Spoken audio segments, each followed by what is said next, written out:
anybody that you just recognize that they just can't answer any of your questions? You ever been around anybody like that?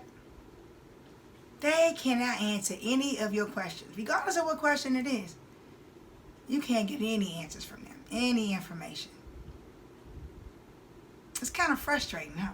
Especially if you're somebody like me who asks a lot of questions. I ask a whole lot of questions. I do. I can get on people's nerves asking questions. Yep, I sure can. So imagine that, okay?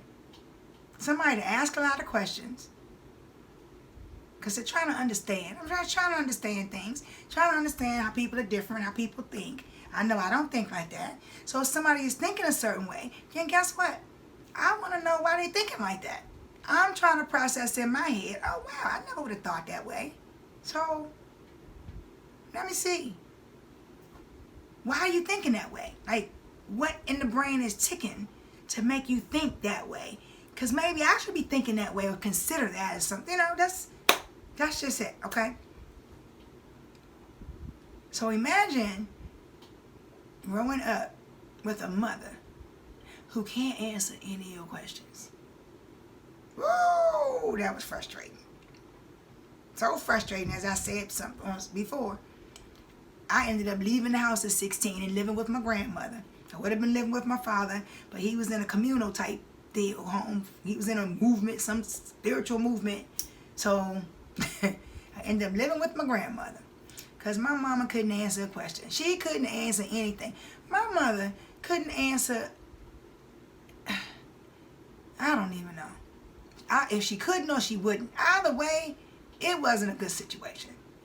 So it's funny. One of the things that just comes to mind is when we went to college. My mother took me to college, and it's very interesting because she, in fact, just standing in this long line. Which, by the way, I can't stand standing in long lines, y'all.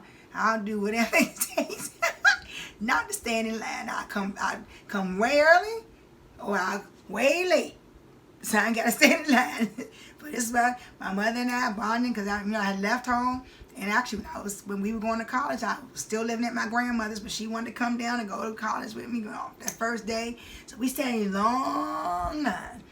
And something that I had gotten when I had gone to the doctor's the day before, because I went to get pills, birth control pills. Yeah, I was on birth control pills when I went to college. So, all right. So if you hate me, if you whatever, okay, look, that's a strike against me, whatever the case may be. I call myself being responsible. You understand? Being responsible. I've only been pregnant one time in my life, too. I gotta say, just one time. And guess how many children I have? There you go, one. There's another story there. I'll tell y'all that later, okay? As far as what happens when you're on birth control pills that long. It's not a good look, not a good thing. Anyway, though, back to the story. Is my mother not being ready to answer things. So she thought she was going to tell me about birth control the day of college. Now, I've been on pills for a couple years now, Mama. Why? Because you can't answer any questions. You don't call and say anything, and you're not answering anything. So why would I even come ask you now when I was trying to figure out all that 2 years ago? Then you want to say something in college. And when she's like, oh, she told me that later on. When I told her, oh, I got this. She asked me about a pen or something that was on my keychain. Oh, that's nice. Where you get it from? And I said, I got it when I went to the doctor's when I was at the hospital yesterday. And she's like, oh, you went to the hospital? I said, yeah, I went to get my pills for my birth control pills. So I have enough while I'm in college like that. And she's like, oh. So later on, she says to me, in a whole different conversation, months later, maybe even a year later, and you went and got birth controls. I was going to tell you about that when we were going down the college. Maybe that's why she didn't mind standing in that long old line there. Huh. Anyway, at the end of the day, you want to be around people that answer questions. They have no problem answering the questions. Whether they know the answer, they can say, I don't know the answer. And really not know, versus I don't know and they know and they don't want to tell you. Okay? For whatever reason. They think you're too young to know. They think you're too this and that. If you're asking a question, you're not too young to know. How about that? Anyway, I hope that y'all are around some people that like to answer questions. Because I sure got a lot to ask.